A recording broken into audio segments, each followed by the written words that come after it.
I want to stay talking about kids and students and bring in William Hite Jr. He's the superintendent of the school district here in Philadelphia. Thank you so much for being here. I want to start with that. Why not vaccine mandate for students and teachers? It's the best way to keep us safe.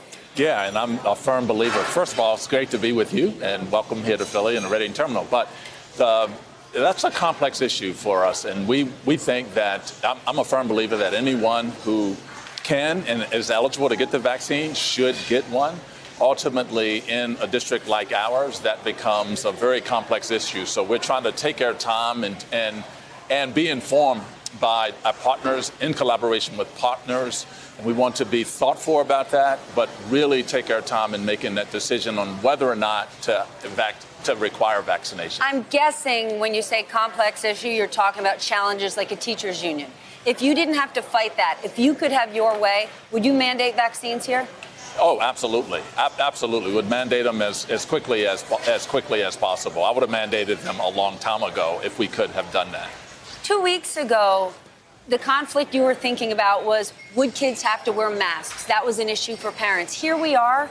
Are you back to debating, will we have in-person learning? Not at this moment. We're going to have in-person learning. Our young people are returning to schools. We're excited to be opening schools on Tuesday, August 31st. It's going to be in person, full day, 5 days a week. And we will have a mask requirement. And it's whether an individual is vaccinated or not.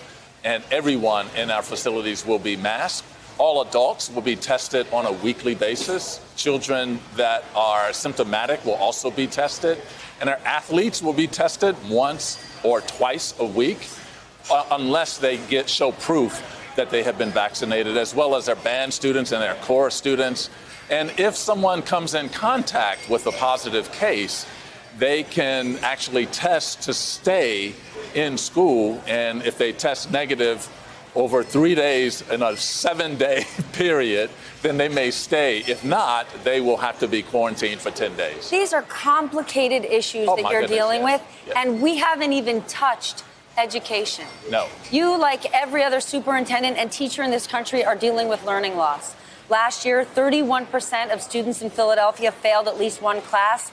That's not unique, but it's not good. What are you doing about it? Yeah, that work started this summer, and we're using the American Recovery Act to expand summer programming, and we're going to focus on accelerating learning that was lost in the interrupted periods for the last 18 months. We're going to work on that for the next 3 years and 3 summers.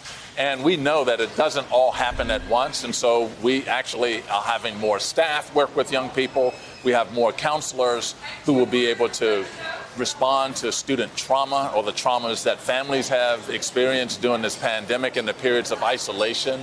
We will have more groups of students who will have access to before and after school care, and just expanding those opportunities. And in addition to that, we are working with a lot of the city agencies to ensure that young people have places to go where they will have access to enrichment opportunities in the arts, the sciences, the sports.